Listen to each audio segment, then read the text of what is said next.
முகாமைத்துவ திறன் கொண்ட குழுவினர் நாமல் ராஜபக்ச தலைமையிலான ஸ்ரீலங்கா பொதுஜன பெரமுனவிலேயே இருப்பதாக அந்த கட்சி தெரிவிக்கின்றது.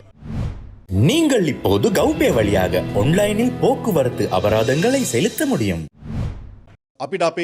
இவ்வாறான ஒரு நெருக்கடியின் போது அதனை நிவர்த்திக்கக்கூடிய மட்டத்திற்கு நமக்கு நட்பு நாடுகளும் முகாமித்துவ திறன் கொண்ட ஒரு குழுவினரும் உள்ளனர். அவ்வாறு வெளிநாடு ஒன்றுடன் பேசக்கூடியவரும் இந்த அரசாங்கத்தில் இல்லை. ஒரு நாட்டுடன் பேசி சிறிதளவு எரிபொருளை பெற்றுக்கொள்ளக்கூடிய யார் இந்த அரசாங்கத்தில் உள்ளனர்?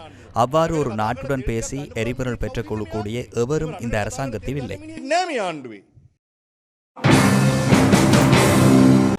எதிர்க்கட்சியின் நடவடிக்கைகள் குறித்து மாற்றத்துக்கான இளைஞர் அமைப்பு தெரிவித்த கருத்து அடுத்து. உண்மையில் இலங்கையின் எதிர்க்கட்சி இப்போது எந்த ஒரு சேற்றிடமுமின்றி ஒரு கேலி கூத்தாக ஒரு கோமாளியாக மாறிவிட்டது. எதிர்க்கட்சியும் கோமாளிகளாகிவிட்டது. அவற்றிடம் எந்த ஒரு சேற்றிட்டமும் இல்லை. இந்த நெருக்கடியான சூழலில் மக்கள் பக்கத்தில் நிற்பது எப்படி என்பது குறித்த ஒரு சேற்றிட்டத்தை முன்வைக்க நாங்கள் தயாராகி வருகின்றோம். அதற்காக நாங்கள் மக்களை திரட்டி வருகின்றோம். எதிர்கட்சி தலைவர் என்று கூறிக்கொள்ளும் அவர் எதிர்கட்சி தலைவரே இல்லை. யாருமே அவரை எதிர்கட்சி தலைவர் என்று பொருட்படுத்துவதில்லை. பால்குடி குழந்தை என்று கூறலாம் சஜித் பிரேமதாஸ் அவர்களும். அதே போல ஜெயஸ்ரீ ஜெயசேகர, நாமல் ராஜபக்ச, மைத்திரிபால சிறிசேன இவ்வாறு கூறிக்கொண்டே போகலாம்.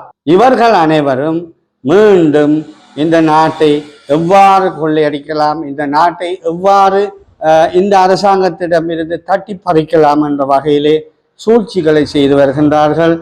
நிச்சயமாக இது அவர்களுக்கு ஒரு பகல் கனவாக தான் முடியும். ஏனென்று சொன்னால் மக்கள் தெளிவாக இருக்கின்றார்கள். பொறுப்புள்ள அரசாங்கம் என்ற ரீதியிலே எரிபொருள் விலை உலக சந்தையிலே குறைவடையும் போது நிச்சயமாக எங்களுடைய நாட்டு எரிபொருள் விலையும் நிச்சயமாக குறைவடையும். அது எந்தவித மாற்றமும் இல்லை. இந்த எரிபொருள் நெருக்கடியை வைத்துக்கொண்டு பிழைப்பு நடத்தக்கூடிய ஈனப்புறவிகளான அரசாங்கம் எங்களுடைய அரசாங்கம் இல்லை. இதை எதிர்கட்சி தான் செய்கின்றார்கள்.